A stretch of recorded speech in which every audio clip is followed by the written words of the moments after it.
Hello everyone, welcome to APSSDC foundation course on communication and soft skills. My name is Saira and I'm a corporate trainer. So today I'm going to not just talk about pronunciation but in general the entire communication and soft skills importance too. So let's understand what is language all about. So language has an important and special purpose socially, not just because of the linguistic communication but also for a fact that language has been in existence for a long time now. So let's understand the very reason why communication is important. So a communication can happen and can be achieved without the usage of language. So how? Let me give you a few examples. If a dog barks and lets its master know that somebody is at the door or somebody is at the gate, over there the communication is happening but there's no language usage which is being taken into account. Likewise, a child, a toddler crying and letting the elders know that the child is uncomfortable, the child is hungry, the child is thirsty.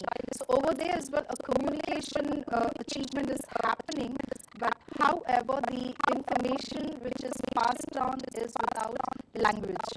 So we will not just understand the importance of language, but we will also go ahead and learn more about the communication basics with the pronunciation as focus.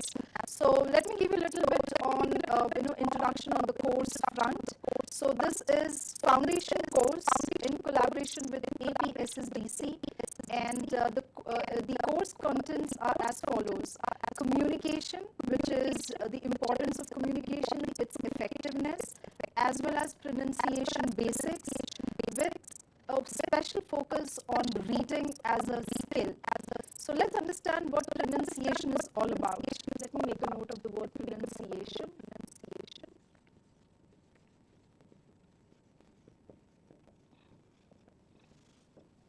So any idea about the word pronunciation? It is as simple as, the moment I break the word, the manner I read out a word, the manner, the way I speak a word. So to give you a little more idea in detailing about this word pronunciation, let's understand two most important terminology which can help us achieve the overall mastery of communication. So I'd like to introduce you all to the word regional influence.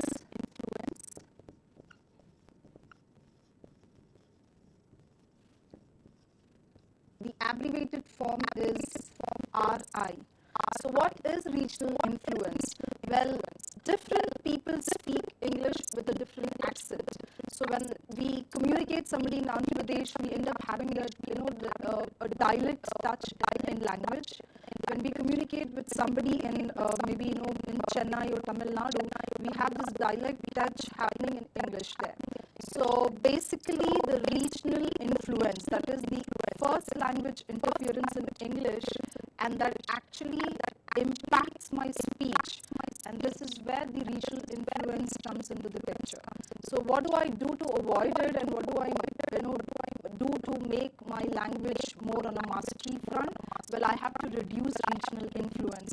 So people from different regions of India, we all carry a dialect, a regional dialect, and which heavily takes over in English pronunciation. So people in Orissa and Bengal, the challenge has been for a very close word for verb is being considered as verb. For simple reason, in Bengal as a first language, we do not have certain sounds and letters that corresponds to your language speaking in English.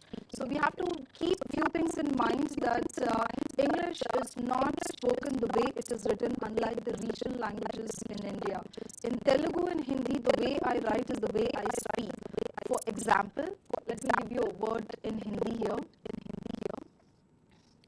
So the way I write is the way I pronounce the same word. Likewise in Telugu as well. So the way I write, the way I pronounce, but it doesn't happen in English. So I'll have to keep few things in my mind, that sounds and letters are different in English language, and hence it is little difficult to pronounce until and unless I'm well aware of the pronunciation. So we're going back to the same keyword, regional influence, keeping in mind people from Andhra Pradesh. So we do not have a sound called j in Telugu. So we might end up having this struggle while we pronounce words such as pleasure, measure, and treasure, because the j sound doesn't have the existence in Telugu. So we might end up taking a closest sound, which is z, called either we end up mispronouncing the word because I'm taking the closest sound for this particular word, and the mispronunciation can go to a level where I can pronounce this very word as pleasure, and the word measure as measure, and treasure as treasure, which is the incorrect form of pronunciation. So let's have this acceptance that there are certain sounds that do not exist in a regional language. Hence, it is very difficult for us to retain, learn, and pronounce words in English. So we have to identify the sounds that we have been struggling for. So today the magic trick is we are going to help you not just to read dictionaries, that is to read the meaning of the word, but the symbols that get attached to the words next to each other on dictionary, and also with regard to not just understanding the sounds of English language, but also the application part of it. So the other word I would like to introduce you all today is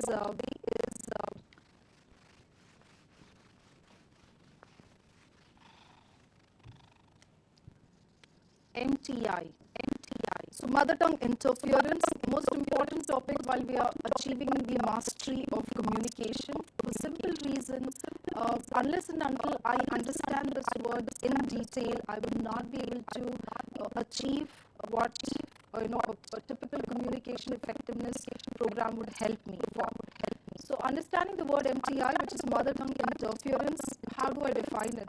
Well, this word is particularly defined from a standpoint that when I literally translate from my first language, that is my regional language, to English, is from Hindi, Telugu, or my any regional language to English, is your mother tongue interference, which is something we all have to make a conscious effort to avoid it and move towards being more language friendly. So the only advice we all give out is think in English and speak in English. So how do I do that? Well, each time you're forming a sentence in for speech, think the same sentence in language, that is the spoken language English, and that has to be spoken in English only. So let's get now just we know about regional influence and MTI. Let's understand the very reason why it is important to learn language at a basic level. So when I say basic level, I mean the foundation level of a language, knowing sounds, its pronunciation, and to learn more about how do I use it in my day-to-day conversation. So let's move on to understand this further.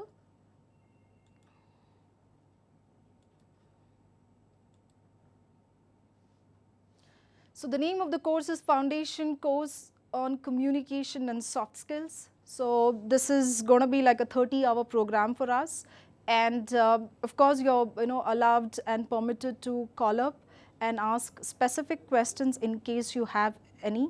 And only prerequisite for this course is you're supposed to go back and practice a lot and come back for the next session, or probably keep your doubts aside, and you can certainly connect with us, and we will certainly be able to help you on this.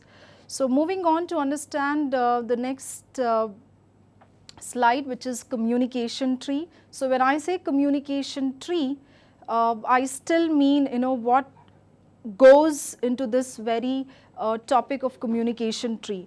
So any communication can happen either through language or without language. So I have to keep one thing in mind, that if it is language, it is for linguistic communication, and if it is not language usage, a communication is still happening. So what do I keep in mind then? So language can be used for two purposes, that is for written communication and spoken communication. And let's understand the fact that speech has always been existed historically way before than writing came into existence.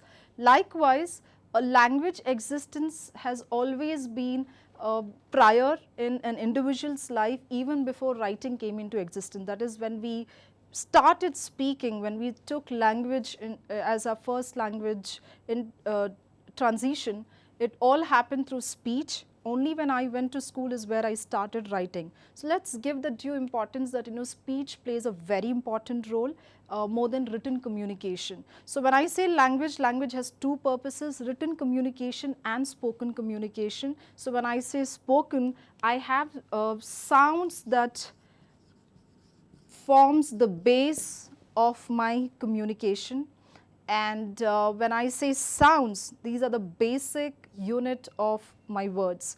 So sounds lead to words, and words in turn lead to sentences, and sentences in turn leads to language, and language in turn leads to communication. So the foundation of speech once again is sound, and then it leads to words. A group of words leads to a sensible sentence, and sentences leads to language where a communication is happening. Likewise, for written communication, it is letters, and letters form words. Words then eventually lead to sentences, and sentences leads to communication that can happen either in the email or either in a letter form where I'm writing it and conveying a communication out there. So right now the focus for this course is specifically on sounds, because pronunciation foundation lies on sounds. Like we all know that we might have little pronunciation flaw here and there. So when I use words such as content, when I use words such as treasure, measure, so over here the words are being mispronounced or either interchanged in terms of language usage, maybe because of my first language interference, maybe because I pick it up from the environment, or maybe because I was told incorrectly. Could be one of these reasons again. So all I have to do is get focused right now, and I like to introduce you to a magic tool which is International Phonetic Alphabet. So I like to mention the name here. Maybe an extensive practice on this can help me lead to be a good communicator. So in any case, if you have a desire or dream to speak like Barack Obama or any public speaker for that matter, this is the magic tool to master at. So when I say IPA, it means International Phonetic Alphabet. So as per English language rule, we have 44 sounds which have been part of a pronunciation history, and I have to really be well aware of these 44 sounds in order to speak correctly, in order to make sense when I speak. So let's move on to understand what this 44 sounds are all about. So little introduction on these articulators. So when I say the word articulator, I mean the mouth organs which assist me to produce these sounds. So like I said, there are few sounds which do not exist in the first language, that is either Hindi or Telugu. Hence my pronunciation ability has been flawed in English. So j sound, v sound, k sound, j sound, all these sounds have a major transition in terms of having its own limitation when it comes to my regional language. Hence, I am not able to produce it in English language. So this IPA as a tool can not only help you get introduced to these sounds, but also achieve mastery over it, provided I put that in practice. So let's understand this in detail. So this is the chart that we are talking about, and this chart has its own information, that is it has 44 sounds, and out of these 44 sounds you have 20 sounds which are more on vowel side, that is the vowel sounds, and 24 sounds are your consonant sounds. So let's understand and explore more about these sounds and get introduced to. So the first set of chart which talks about the I, the short E, all these set of sounds are your vowel sounds. So when I say vowel sounds, I mean a set of sounds which gives expression, emotion to my speech. So when I say emotion to my speech, I clearly mean that when I emote, when I give out a word, only with the help of these set of sounds, I add expression and feelings to the word. So the first sound is your long sound, which is E sound, and the second sound is your short E sound. So when I say E, I mean a different sound altogether. When I say a short E, I mean a different sound altogether. So it's very imperative for us to understand that there's a difference between the long sound and short sound. The moment I interchange these two sounds, I give out a different meaning altogether. So words such as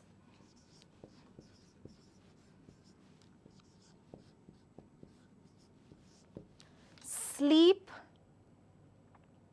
and slip has two different meaning and two different sounds with two different pronunciation.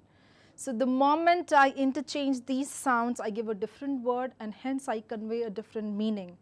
So a lot of us, people coming in from the northern side of India, so we have a tendency to interchange the sound. So when I say interchanging the sound, maybe because of a slip of my pronunciation, maybe because that's how I speak in my first language. Hence, I interchange these sounds and I give out a different word altogether. While I'm trying to convey something, the word comes out as something different. So all your long vowels have different meaning and different sound, and short vowel sound has different meaning and different enunciation attached to it. So let's move on to the second sound, or rather second set, which is the short sound O sound. And then we have a long sound oo sound. So once again, moment I interchange it incorrectly, I give out a different meaning to it. And when I want to convey the right word, I need to be very mindful of the fact as to what sound I'm picking it up. So words such as put and words such as to can fall in this category. So one evident error that we encounter mostly in communication while we're giving out, especially this word.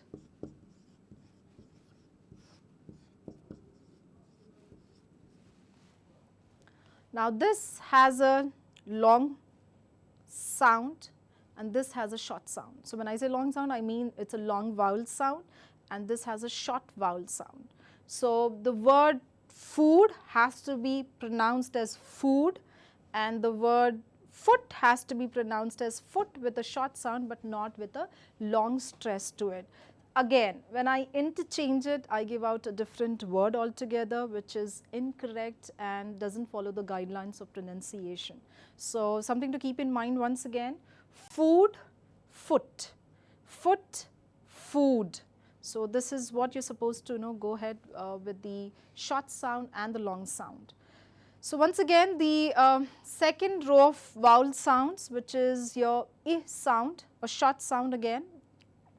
So one hint that I would like to give you out here is the moment you see a colon next to the sound, you're supposed to elongate that sound. So that is your long vowel sound. So keep that in mind next time when you're practicing this IPA chart by yourself.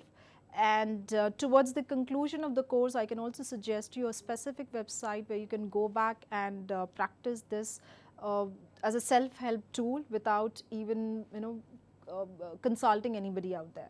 So this is something, a long sound again, and if you do not see a vowel sound, a semicolon, then it is a short sound. So the next set of sound is your short sound E, and the next sound is short sound again, A. It's a very short sound, A. So this sound is something we will be heavily focusing on in the next session. The reason being 90% of English words have this sound in it, which is your schwa sound. So when I say schwa sound, I mean the inverted E. It's a short, unstressed sound, and the moment I stress it, I elongate the word, and I give out an incorrect word for pronunciation. So the word, let me write this word.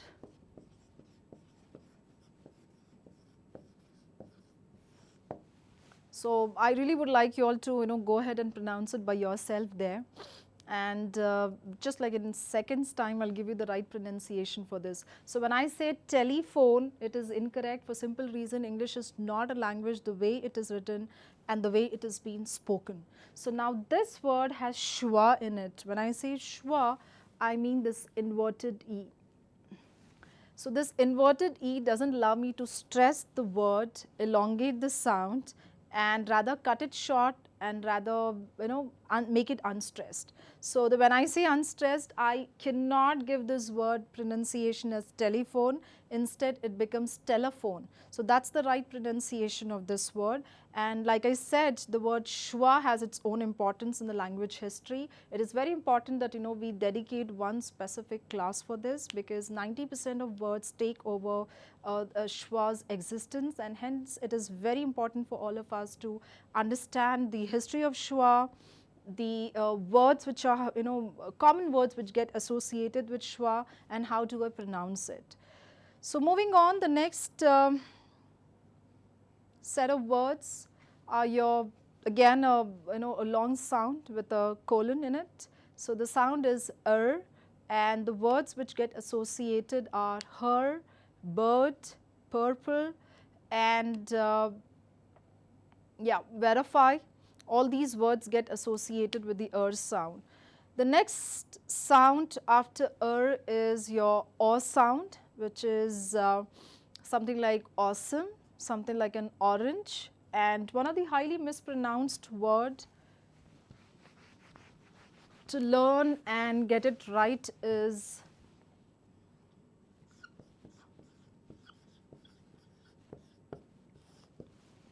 the word honest, which is honest. So to keep in mind, the word doesn't take the consonant sound, that is her, completely into its the word pronunciation, but it takes the o sound to it. So once again, to keep in mind, it's the o sound, which is like orange, it is like awesome, and hence this word is pronounced as honest instead of honest. So this is because of this sound, which is your o sound. And then the next set of row, which is the last row on the left hand side. So to keep in mind, this is your S sound. So the moment I relax my mouth, the sound which comes out very naturally is your S sound, and this is what the sound conveys. So words such as hat, cat, bat, because I elongate my mouth while I give out the sound, and it is also a short sound. I am not supposed to stress that sound. The moment I stress that sound, I convey a different word altogether. So the next sound is the short sound, which is the sound, again a short sound. So words such as but, could, should fall in this category of pronunciation. So the next sound is your sound, where I elongate and stretch that particular sound because I see a colon next to the word. That's the logic behind it. Each time I see a colon, I'm supposed to elongate that sound. So when I say the words that get attached are star, car, and star, car. So you're supposed to elongate that sound while you're giving out this word. So the next sound is the short sound, which is O, and this sound is again particularly has its own importance because it's a short sound and you're not elongating it because there's no colon attached. So to keep in mind, there's no colon attached, it's a short sound, and something that conveys, it's a short vowel sound. So the words are hot, not, and I do not elongate sound attached to this word. So these set of words, the first block that we learnt now, are all called monophthongs because it doesn't have a second sound attached to it, and it has a combination of long sound and short sound. So the set of words, once again, let me make a note of it for you all.